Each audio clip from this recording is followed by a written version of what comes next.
ಮಂಡ್ಯದಲ್ಲಿ ಜೋರಾಗ್ತಿದೆ ಪ್ರತಿಮೆ ಪಾಲಿಟಿಕ್ಸ್. 20 ದಿನದ ಹಿಂದೆ ಬಿಜೆಪಿಯಿಂದ ಶಿವಕುಮಾರಸ್ವಾಮಿ ಪುತ್ಥಳಿ ಅನಾವರಣವನ್ನ ಮಾಡಲಾಗಿತ್ತು. ಇಂದು ಜೆಡಿಎಸ್ನಿಂದ ಮಾಚಳ್ಳಿಯಲ್ಲಿ ಬಸವಣ್ಣನ ಪುತ್ಥಳಿ ಅನಾವರಣ ಮಾಡಲಾಗಿದೆ. ಮಂಡ್ಯದಲ್ಲಿ ಲಿಂಗಾಯತರ ಮತಗಳ ಮೇಲೆ ಕಣ್ಣಿಡಲಾಗಿದ್ದು, ಮಂಡ್ಯದ ಮಾಚಳ್ಳಿ ಗ್ರಾಮದಲ್ಲಿ ಪುತ್ಥಳಿಯನ್ನ ಅನಾವರಣ ಮಾಡಲಾಗಿದೆ. ಮೇಲುಕೋಟೆ ಕ್ಷೇತ್ರದ ವ್ಯಾಪ್ತಿಯಲ್ಲಿ ಇರುವ ಮಾಚಳ್ಳಿ ಗ್ರಾಮದಲ್ಲಿ ಈಗ ಪುತ್ಥಳಿಯನ್ನ ಅನಾವರಣ ಮಾಡಲಾಗಿದೆ. ಬೆಳಗ್ಗೆಯೇ ಮಾಜಿ ಸಿಎಂ ಕುಮಾರಸ್ವಾಮಿ ಬಸವಣ್ಣ ಪ್ರತಿಮೆ ಅನಾವರಣವನ್ನ ಮಾಡಿದ್ದಾರೆ. ದಿನದಿಂದ ದಿನಕ್ಕೆ ಪ್ರತಿಮೆ ಪಾಲಿಟಿಕ್ಸ್ ಶುರುವಾಗಿರುವಂತದ್ದು ಜಾಸ್ತಿ ಆಗ್ತಾ ಇದೆ.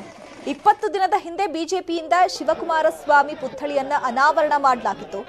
ಅದರ ಬೆನ್ನಲ್ಲೇ ಇವತ್ತು ಜೆಡಿಎಸ್ನಿಂದ ಮಾಚಳ್ಳಿಯಲ್ಲಿ ಬಸವಣ್ಣನ ಪುತ್ಥಳಿ ಅನಾವರಣ ಮಾಡಲಾಗಿದೆ. ಮಂಡ್ಯದಲ್ಲಿ ಲಿಂಗಾಯತರ ಮತಗಳ ಮೇಲೆ ಕಣ್ಣಿಟ್ಟಿರುವಂತಹ ಜೆಡಿಎಸ್ ಮಂಡ್ಯದ ಮಾಚಳ್ಳಿ ಗ್ರಾಮದಲ್ಲಿ ಪುತ್ಥಳಿ ಅನಾವರಣ ಮಾಡಿದೆ.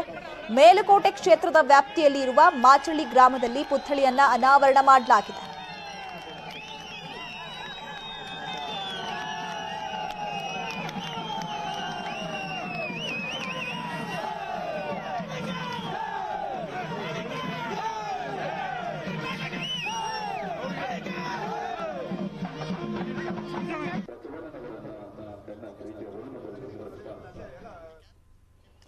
ವರುಣಾದಿಂದಲೇ ಸ್ಪರ್ಧೆಗೆ ನಾನು ಸಿದ್ದರಾಮಯ್ಯಗೆ ಹೇಳಿದ್ದೆ. ಅಂತಿಮವಾಗಿ ಹೈಕಮಾಂಡ್ ನಿರ್ಧಾರವೇ ಅಂತಿಮ. ಕೆಪಿಸಿಸಿ ಮಾಜಿ ಅಧ್ಯಕ್ಷ ದಿನೇಶ್ ಗುಂಡೂರಾವ್ ಹೇಳಿಕೆ ಕೊಟ್ಟಿದ್ದಾರೆ.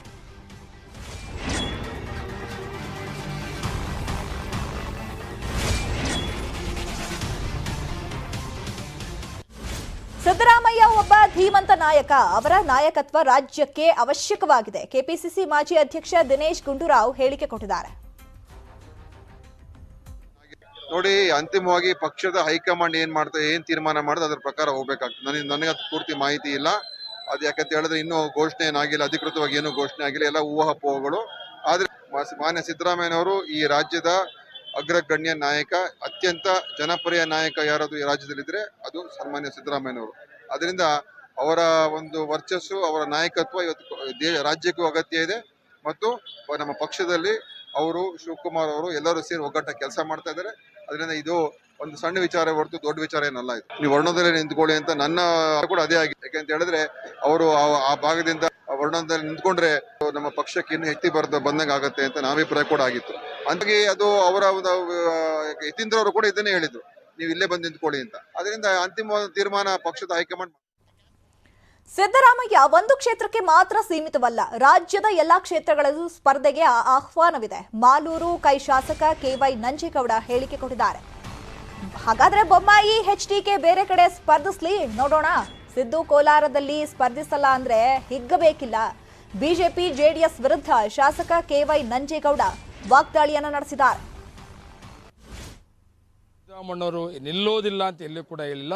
ಆದರೆ ಸಿದ್ದರಾಮಣ್ಣವರು ಬರೀ ಒಂದು ಕೋಲಾರ ವಿಧಾನಸಭಾ ಕ್ಷೇತ್ರಕ್ಕೆ ನಾಯಕರಲ್ಲ, 224 ವಿಧಾನಸಭಾ ಕ್ಷೇತ್ರದಲ್ಲೂ ಕೂಡ ನಿಲ್ಲುವಂತ ಅರ್ಹತೆ ಇರೋದು ರಾಜ್ಯದಲ್ಲಿ ಯಾರಿಗಾನ ಇದ್ರೆ ಅದು ಬರೀ ಸಿದ್ದರಾಮಣ್ಣವ್ರಿಗೆ ಒಬ್ಬರಿಗೆ ಮಾತ್ರ. ಆಯ್ತು, ಆ ಜೆಡಿಎಸ್ ಅವರು ಬಿಜೆಪಿ ಅವರು ಅವ್ರ ಕ್ಷೇತ್ರ ಬಿಟ್ಬಿಟ್ಟು ಬೇರೆ ಕ್ಷೇತ್ರದಲ್ಲಿ ನಿಲ್ತೀವಿ ಅಂತ ಹೇಳ್ತಾರ? ಒಬ್ಬರ ಕೈದ ಮಾತ್ರ ಸಾಧ್ಯ. 224 ವಿಧಾನಸಭಾ ಕ್ಷೇತ್ರದಲ್ಲಿ ಎಲ್ಲಿ ಬೇಕೋ ನಿಲ್ತೀವಿ ಅಂತ ಹೇಳೋಷ್ಟು ಒಂದು ಇದಿದೆ ಅಂದರೆ, ಹೆಸರಿದೆ ಅಂತ ಅದು ಸಿದ್ದರಾಮಣ್ಣವ್ರಿಗೆ ಮಾತ್ರ. ನಮ್ಮ ಕುಮಾರಸ್ವಾಮಿ ಅವರು ಬಂದು ನಿಲ್ತಾರ? ಬೊಮ್ಮಾಯಿಯವರು ಬಂದು ನಿಲ್ತಾರ? ಅವ್ರ ಕ್ಷೇತ್ರ ಬಿಟ್ಟು ಬೇರೆ ಕಡೆ ಬರಲಿ, ನೋಡೋಣ ಯಾವ ಪಾರ್ಟಿ ಲೀಡರ್ ಬಂದು. ಸದ್ಯ ಮುಂದುವರಿಯುತ್ತೆ ಸ್ಮಾಲ್ ಬ್ರೇಕ್ ಆದ್ಮೇಲೆ.